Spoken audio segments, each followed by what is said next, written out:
E aí, tudo bem? Espero que sim. Guris, eu, do mesmo jeito que os outros professores, venho pensando aí em alguma forma de ajudar vocês com o conteúdo das aulas. Espero que vocês tenham visto o material de apoio que eu deixei lá na descrição da minha atividade. E isso daqui é um quebra-galho. Acho que vocês já me conhecem, a maioria há bastante tempo, então eu gosto da interação com o aluno. Essa coisa aqui de a distância é terrível para mim. Seja como aluna, porque eu também sou aluna, e seja como professora. Mas tudo tem sido um grande desafio para a gente, então bora lá. Indo pro que interessa, que seria o tema da última atividade, Egito Antigo e também Reino Kush, queria comentar algumas coisas com vocês, tentar fazer isso da forma mais resumida possível, e se alguém tiver dúvida, por favor, só falar. A gente saiu das aulas de março vendo pré-história, então olha a distância de um tema para o outro. Naquele momento, eu estava tentando explicar para vocês todas as mudanças que vão acontecer a partir de um momento em que o homem ele começa a se sedentarizar. Então, a gente tem o homem pré-histórico nômade, que é aquele que não tem residência fixa, que vai ficar buscando ali o melhor lugar para viver, para morar, alimento e abrigo. E a gente tem o homem pré-histórico que é sedentário. Expliquei para vocês a diferença de um termo usado hoje também, mas num outro contexto. Então, nesse contexto histórico, o que a gente tem que considerar? Se esse homem se torna sedentário, não é pela falta da atividade física, pelo contrário, ele ainda continua lutando, batalhando, mas ali, a partir de 8.000 a.C., ele consegue produzir o próprio alimento. Então, essa situação, a necessidade de criar o próprio alimento vai fazer com que várias comunidades, que eles já se agrupam ali, já têm essa vida social, já não são sujeitos solitários, vamos dizer assim, tudo isso em volta dos rios. E o Egito, a gente não pode esquecer que é um território africano, um país da nação africana, então ele é entrecortado por deserto, é uma região que sofre bastante com a seca, isso desde o início, e a gente tem um rio gigante cruzando esse território, que é o Nilo. Antes a gente viu Mesopotâmia, então tá lá Rio Tigre, Eufrates, mais para frente a gente vai ver a China, com os rios Indo, Amarelo. Então tudo isso só vai se tornar possível a partir do momento que essas comunidades elas conseguem viver próximas a um rio. Quando essa sociedade se forma, que é o que eu estava tentando explicar para vocês, antes da pandemia acabar se tornando mais grave e a gente entrar em quarentena, eram uns conceitos que até hoje a gente mantém. Então, essa ideia de uma sociedade com papel feminino e masculino, essa ideia de uma sociedade que precisa de um governo, de um idioma, de uma religião e que precisa de tradições e costumes. E para proteger tudo isso que ela vai criar, ela também precisa da defesa. E que defesa seria essa? O exército. Então, tudo surge a partir do conceito de Estado e vai interferir diretamente na vida dessas pessoas, porque elas ainda têm uma certa liberdade, mas a partir do momento que a gente cria um Estado, com essas características que eu mencionei para vocês, que eu citei para vocês, então todos passam também a ter deveres e obrigações. E esses deveres e obrigações eles vão ser específicos, de acordo com a posição que aquela pessoa ocupa na sociedade. Vocês viram, imagino, né? Espero. viram aí Mesopotâmia, que cada um dos povos que vão cruzar aquele território vão disputar a margem dos rios, todo aquele espaço que é privilegiado, mas eles não vão ser totalmente idênticos, eles vão ter várias culturas. Então, uma dessas regiões ali da Mesopotâmia que vai acabar fazendo uma figura histórica muito forte é justamente a da Babilônia. Então, o reino babilônico, a gente tem lá o governante, que vai ser o chefe militar, que vai ser responsável pela administração de todo o império, que mais tarde ele forma também. Só que ele ainda tem pessoas que cuidam da economia, ele tem lá o sacerdote que vai ficar a cargo dos assuntos de religião, ele tem funcionários públicos que vão cuidar dessa administração. Então a gente não está falando necessariamente de um cara que tem tudo nas suas mãos. A palavra final é dele, mas ele não é o único que governa. Ele tem ali os auxiliares. Saindo dessa imagem da Mesopotâmia e vindo para o Egito, a gente tem uma construção de um governo diferente. Então, lá no começo do capítulo, eles falam que o reino do Egito já foi dividido. Então, a gente tinha o Baixo Egito e o Alto Egito. E aí, mais tarde, um dos governantes, ele já com a intenção de se tornar o único dentro do reino, ele insiste, ele incentiva a unificação das coroas. Tanto que, se vocês observarem, a maioria dos faraós eles têm dois símbolos nas coroas, que seria a unificação do Alto e Baixo Egito. Quando isso acontece, então ele se torna o primeiro faraó, a primeira dinastia. Qual que é a diferença desse rei para o faraó? Que a gente já viu em outra oportunidade, lá no sexto ano, e quem gosta de Egito, a maioria gosta bastante, está cansado de saber. O faraó, ele não é um governante comum, ele é um representante dos deuses na terra. Então, uma coisa que a gente observa lá na Mesopotâmia e vai se deparar com ela em outros povos da antiguidade é o politeísmo. Não é uma religião simples, pelo contrário. A religião politeísta ela é muito complexa porque a gente está lidando com vários deuses, com várias divindades, cada uma com uma característica, cada uma ali com rituais, tradições, e tudo isso vai impactar na vida das pessoas. Eu não vou entrar nos méritos culturais agora, até porque a maioria gosta bastante, e isso eu acho que é mais simples de vocês compreenderem. Mesmo para quem é monoteísta, e a gente vive em um país que é de tradição cristã, uma religião que vem aí do monoteísmo, do conceito de Deus único, assim como é dentro do islamismo, dentro do judaísmo, que a gente vai ter oportunidade também de ver com mais calma nos próximos temas, a religião politeísta ela não é indiferente para vocês. Mesmo para quem tem esse conceito do Deus único, sempre vai ter aquela curiosidade, a gente tem aí a cultura, o cinema, a música, a TV, sempre fazendo alusão a isso. Até um desenho simples que a gente vê, estilo Jovens Titãs, de onde sai isso? Que é cultura greco-romana, a gente vai ver para frente. Vocês já viram, a gente vai rever. Então, onde eu vou me prender quando a gente fala sobre Egito? 3 pontos.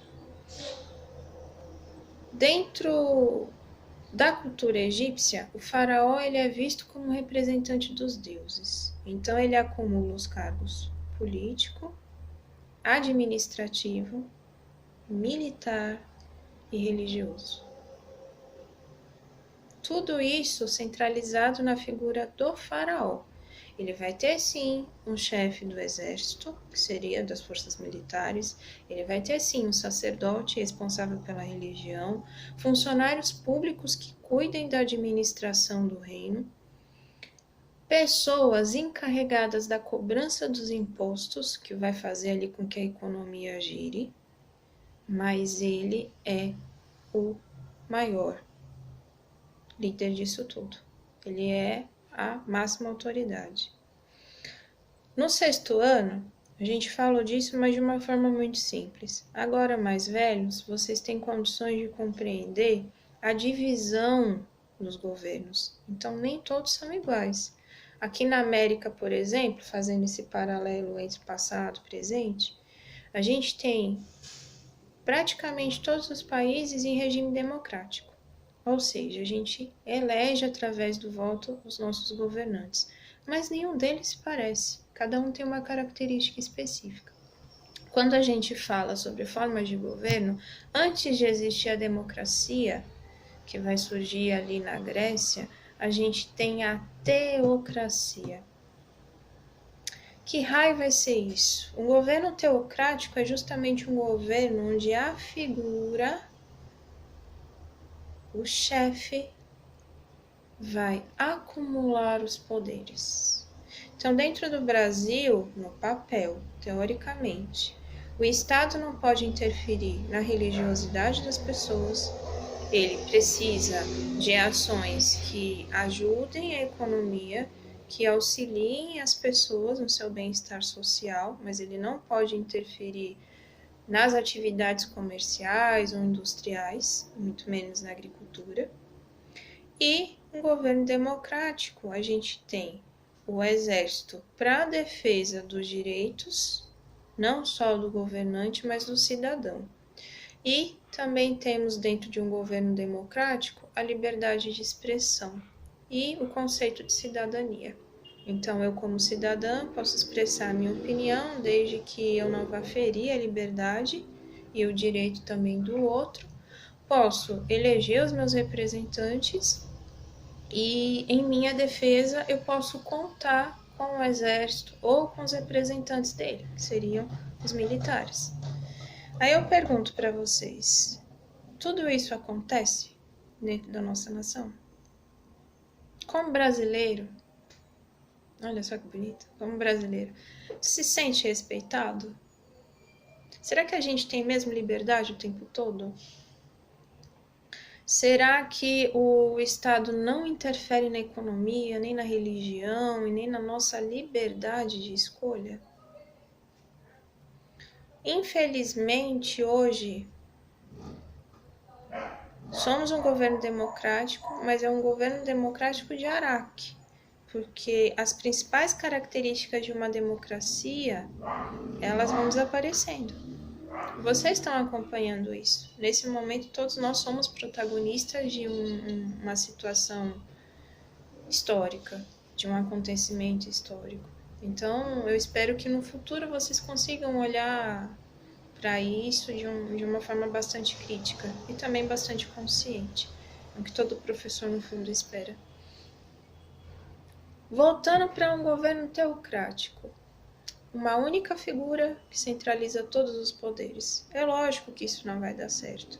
E por que eu estou pedindo para vocês prestarem atenção nisso? Que a partir do momento que a figura do faraó ela se torna a liderança religiosa, econômica, militar, administrativa,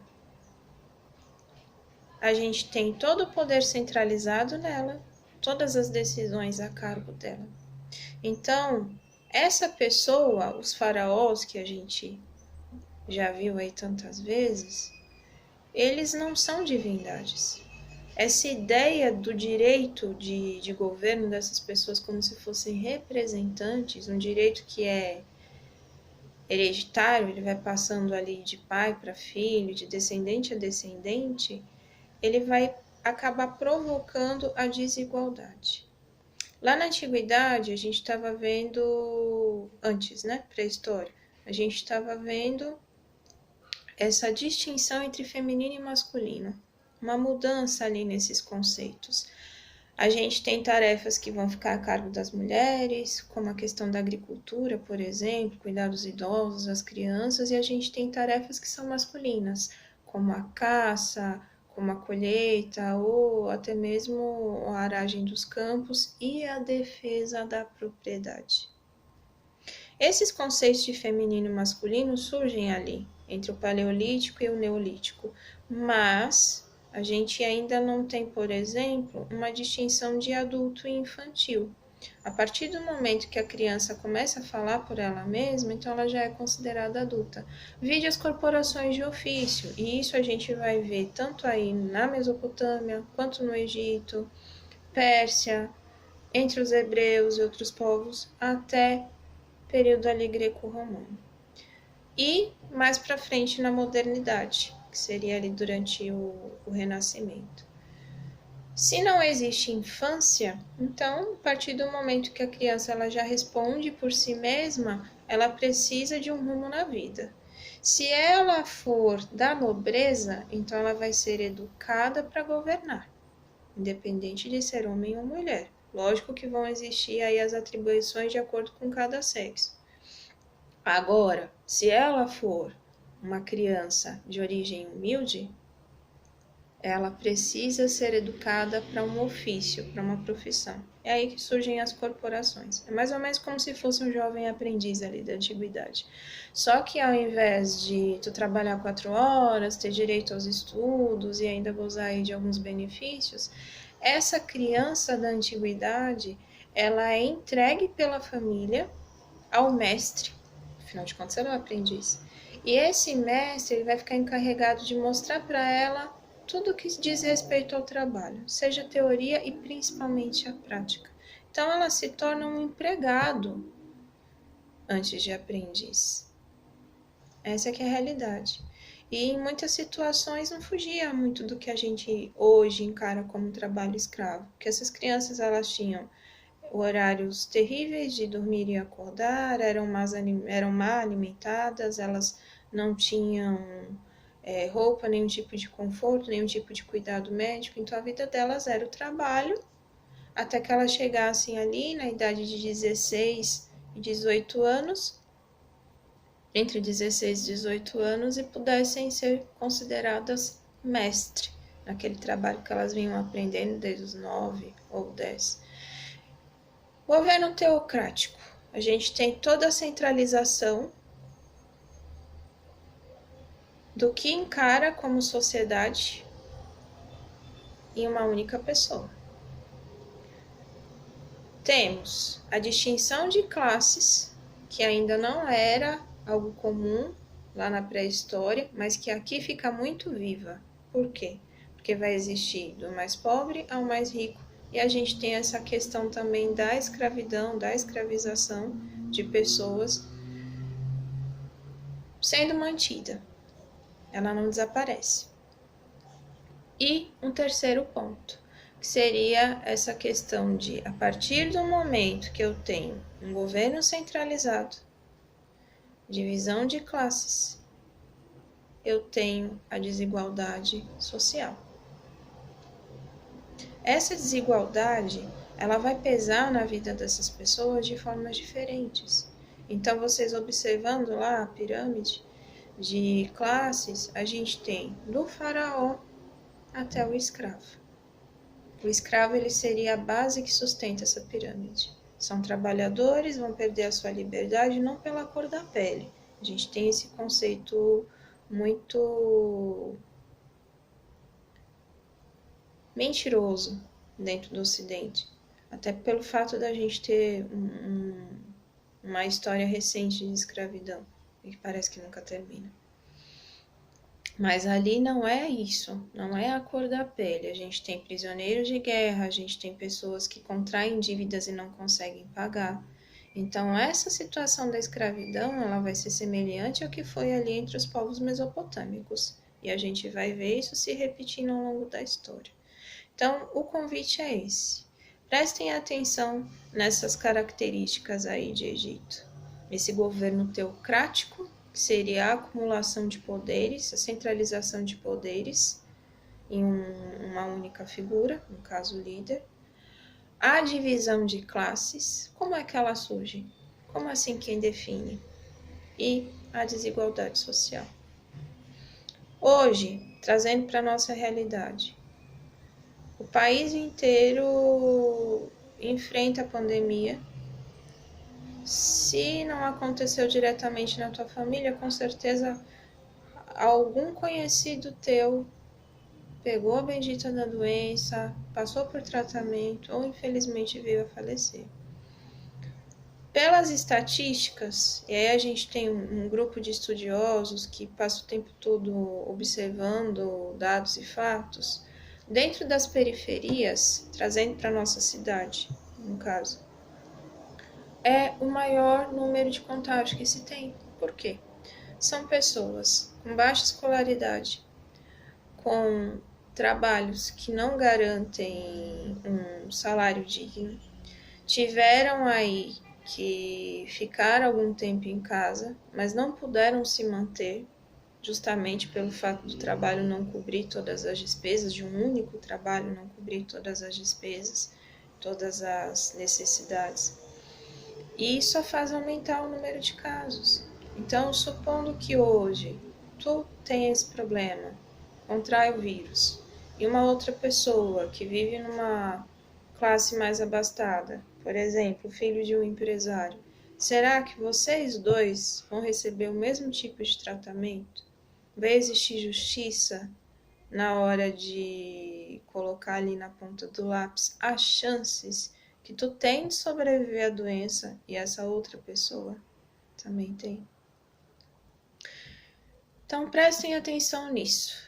Esse conceito de desigualdade ele surge a partir do momento que a gente tem uma distinção de classes. O aspecto cultural é maravilhoso, mas eu já indiquei para vocês vídeos aula, tem filmes, e para quem gosta, o que não falta é material a respeito. Mas eu queria, principalmente nesse momento, que vocês observassem esse lado, que é um lado sociopolítico. A gente está vendo a antiguidade, está estudando uma cultura completamente diferente da nossa, mas só que o que acontece ali no Egito de 8.000 anos atrás não é tão diferente de situações que a gente vive agora, quando se fala em desigualdade social. Eu aconselho vocês a buscar informações em como é o Egito hoje. Uma das primeiras coisas, esse politeísmo, esse culto às divindades desapareceu. A gente tem uma nação que se declara, acho que em 80%, preciso confirmar, como muçulmana, então a tradição e a cultura é voltada para o mundo árabe.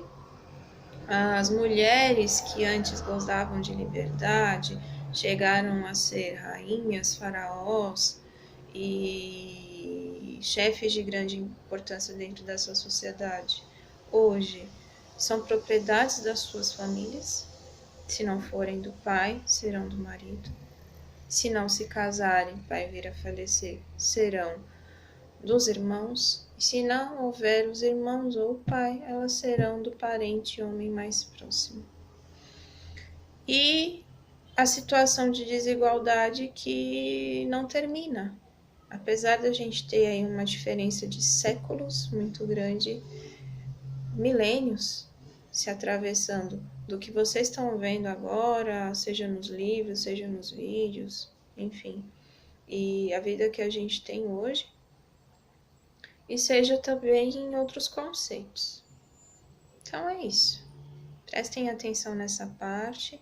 A gente vai falar mais sobre essa diferença na forma de governo e também no impacto que isso vai causar para as pessoas, principalmente quando a gente fala da desigualdade nas sociedades. Então hoje a gente tem exemplos muito claros e a gente vive na pele isso. Se vocês pararem para pensar que o mesmo Estado que deveria proteger da mesma forma o governante e o cidadão é um Estado com uma polícia extremamente violenta, que agora vai ter que passar por uma espécie de treinamento, onde eles vão ouvir o que é direitos humanos, porque se esqueceram,